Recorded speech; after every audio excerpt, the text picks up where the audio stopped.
Hi guys, welcome back to Ben's Gems. So I wanted to show you this black opal from Lightning Ridge that I've cut.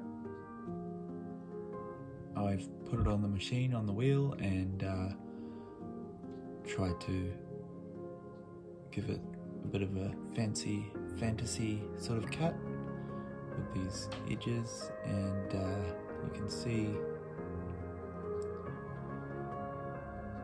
bit of blue color here. There's blue and green and the black.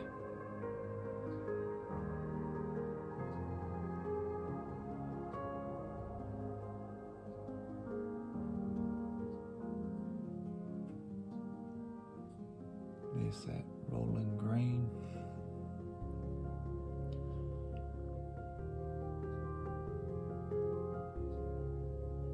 And I tried to cut down on this other side here, and I tried to cut down and see if there was any more color here, and I did find a speck of blue about here, I think, and that was about it. But an interesting Lightning Ridge piece of black opal.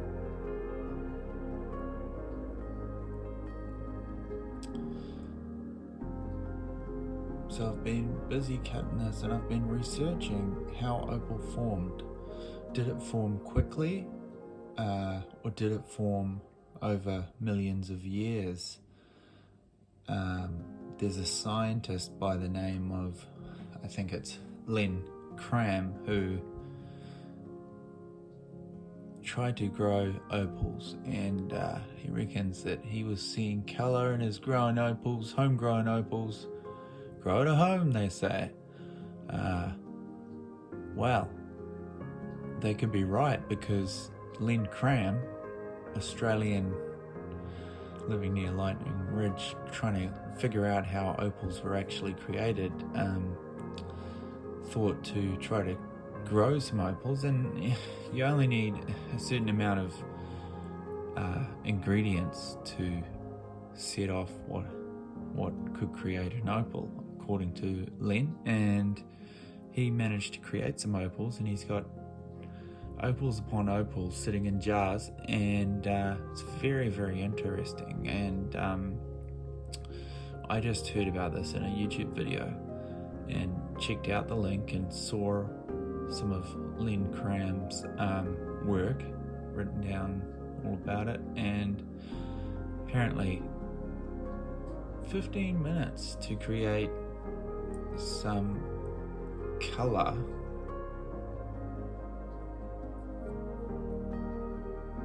like so. And isn't that interesting, like how interesting that it could not be what we think has happened, and what is often said, that opal is created over millions and millions of years. You've seen the listings online. Oh, this is a 1,000,000-year-old opal, and it took 1,000,000 years to make this wonderful natural creation. Well, what if it was created a lot quicker than that? And this little piece here is an interesting sort of crystal piece. It's almost sort of off translucent sort of grey, but you can see there's some colour there, and might just give that a bit of a immersion, and bring it back, see if we can see anything better. It's not really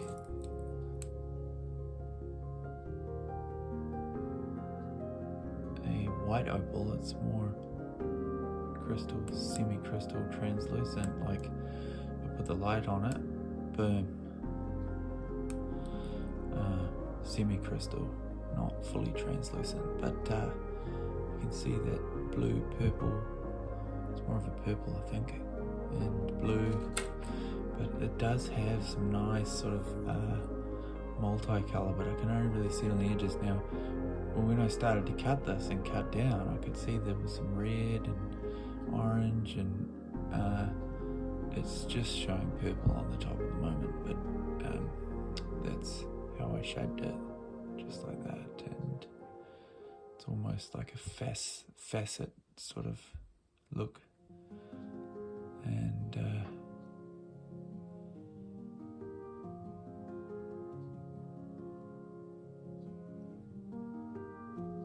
that's it. That's the top face, that's the top face, and the back face.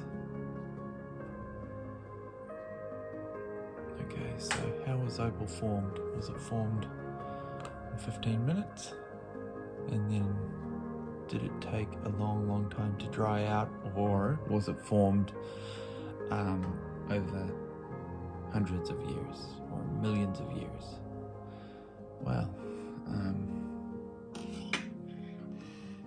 we're yet to find out, but some interesting experiments going on out there with this creation of opal. Len Cram of Australia, with jars of opal that is made out of various chemical solutions and chemical elements, or whatever you want to call them. Very interesting. I thought this was going to be a better look than the cut actually looks. It looks a bit odd, doesn't it? But still, it's got that nice flash. So, fossil opal. And an interesting concept, you know, you got your bone or wood and it's turning into opal. Okay, well, I think I'll just leave it at that. You got to see my latest work here, and I enjoyed that, so hope you enjoyed it too. And thanks for watching. And this is actually a painting that's been done, and it's got the red and the blue. That's what we would like to see in the opal. Okay, good night, cheers, see you next time.